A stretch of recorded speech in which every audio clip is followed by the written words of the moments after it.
किसी छोटे से गांव में सुमन नाम की एक मां और उसका बेटा रोहित रहते थे।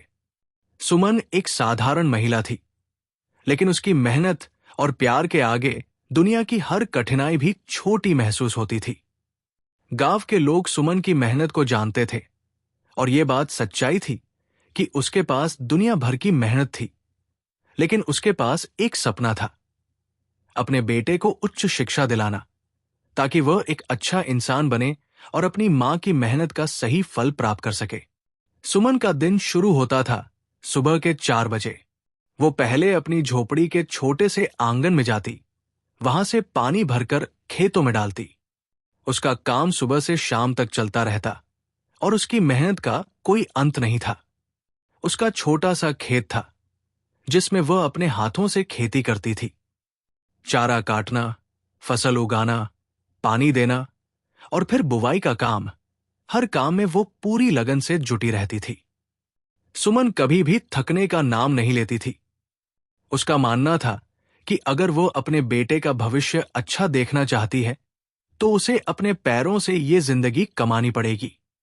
रोहित, जो अब 10 साल का हो चुका था, अपनी मां के साथ खेतों में काम करता था, लेकिन उसकी आंखों में एक अलग ही सपना था।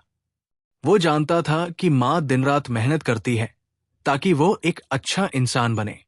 उसे भी एहसास था कि अगर उसे अपनी मां का सपना पूरा करना है तो उसे भी कठिनाइयों का सामना करना होगा। मां की तरह वो भी कभी हार नहीं मानेगा। वो मन में ठान चुका था कि एक दिन वो अपनी मां का सिर गर्व से ऊंचा करेगा। सुमन ने अपने बेटे को एक अच्छे स्कूल में दाखिला दिलाने का सपना देखा था, लेकिन गांव में स्कूल बहुत साधारण था और वहां के शिक्षक भी अच्छे नहीं थे। सुमन के पास पैसे नहीं थे, लेकिन उसने कभी हार नहीं मानी। उसने काम करना शुरू किया, सुबह खेतों में और शाम को गांव में पुराने कपड़े सिलने का काम। सुमन अपनी मेहनत से हर दिन कुछ न कुछ बचत करती ताकि वो अपने बेटे को बेहतर शिक्षा दिला सके। गांव के लोग सुमन से कहते, तुम छोटे से गांव में रहते हो, तुम्हारे पास कोई पैसा नहीं है, तुम्हारा बेटा बड़ा आदमी नहीं बन सकता। लेकिन सुमन को किसी की बातों का फर्क नहीं पड़ता था। उसकी सोच हमेशा सकारात्मक रहती थी। मेरे बेटे के पास कुछ अच्छा बनने का अवसर होना चाहिए, चाहे जो भी हो, मैं उसे वो अवसर दूंगी। एक दिन सुमन ने काफी मेहनत और बचत के बाद रोहित को शहर के एक अच्छे स्कूल में दाखिला दिलवाया। यह निर्णय बहुत कठिन था, क्योंकि सुमन को यह डर था कि वो रोहित को अकेले छोड़कर कैसे काम करेगी। लेकिन उसने सोचा कि अगर उसे अपने बेटे को एक अच्छा भविष्य देना है तो उसे कुछ कदम पीछे हटने पड़ेंगे। सुमन ने रोहित से कहा, बेटा, तुम जो भी करोगे मुझे उस पर गर्व होगा। ये तुम्हारी जिंदगी है और तुम्हें इसे अपनी मेहनत और ईमानदारी से बनाना होगा। शहर में जाने के बाद रोहित को बहुत सारी नई चुनौतियां मिलने लगी।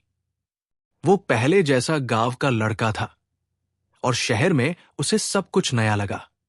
वहां के बच्चे, वहां की शिक्षा प्रणाली, वहां के समाज का तरीका, सब कुछ नया था। लेकिन रोहित ने अपनी मां के संघर्ष को याद रखा और उसने कभी हार नहीं मानी।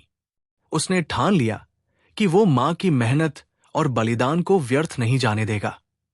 वो अपनी पढ़ाई में पूरी मेहनत से लगा रहा। वो स्कूल के बाद अपने समय का अधिकतर हिस्सा पुस्तकालय में पढ़ाई करने और अपना ज्ञान बढ़ाने में बिता देता था। उसका सपना था कि एक दिन वो अपनी मां को शहर में बैठाकर आराम से जिंदगी जीने दे सके। वो जानता था कि उसकी मां का सपना सिर्फ उसके लिए नहीं था, बल्कि पूरे गांव के बच्चों के लिए था। वो अपनी मां की मेहनत को सही साबित करना चाहता था। समय बीतता गया और रोहित ने अपनी कड़ी मेहनत से स्कूल में उच्चतम अंक प्राप्त किए। अब वो एक अच्छे कॉलेज में भी दाखिला लेने में सफल हो गया। इसके बाद उसने एक बड़े व्यवसाय में काम करना शुरू किया। धीरे धीरे वो एक सफल उद्यमी बन गया। उसकी मेहनत, उसके सपने और सबसे बढ़कर उसकी मां की शिक्षाओं ने उसे ये सब हासिल करने की ताकत दी थी। एक दिन रोहित ने अपनी मां को शहर बुलाया। वह जानता था कि वह जो कुछ भी कर पाया वो अपनी मां की वजह से था। उसने अपनी मां को उनके संघर्ष और बलिदान के लिए धन्यवाद दिया और कहा, मां, ये सफलता आपकी है। आपने अपनी जिंदगी में जो भी कठिनाई झेली, वो आज मेरी सफलता में बदल गई। सुमन की आंखों में आंसू थे, लेकिन ये आंसू खुशी के थे। उसने कहा, बेटा, तुम्हारी सफलता मेरी सबसे बड़ी खुशी है। तुमने जो किया वो मुझे बहुत गर्व महसूस कराता है। मैंने कभी नहीं सोचा था कि एक दिन मैं तुम्हें इस मुकाम पर देखूंगी, लेकिन अब मुझे यकीन हो गया है कि तुमने अपनी मेहनत से ये सब हासिल किया है। रोहित ने अपनी मां का हाथ थामा और कहा, मां, अब मैं तुम्हें आराम देना चाहता हूं। तुमने मेरी पूरी जिंदगी संजोई। अब मेरी बारी है कि मैं तुम्हारे सपनों को पूरा करूं। आज भी सुमन अपनी पुरानी झोपड़ी में रहती है, लेकिन उसकी आंखों में अब एक नई चमक है। उसका बेटा अब एक सफल व्यक्ति बन चुका है और सुमन को अपनी मेहनत का असली फल मिल चुका है। उसका बेटा, जो अब उसकी उम्मीदों से कहीं ज्यादा कुछ बन चुका था। अंत।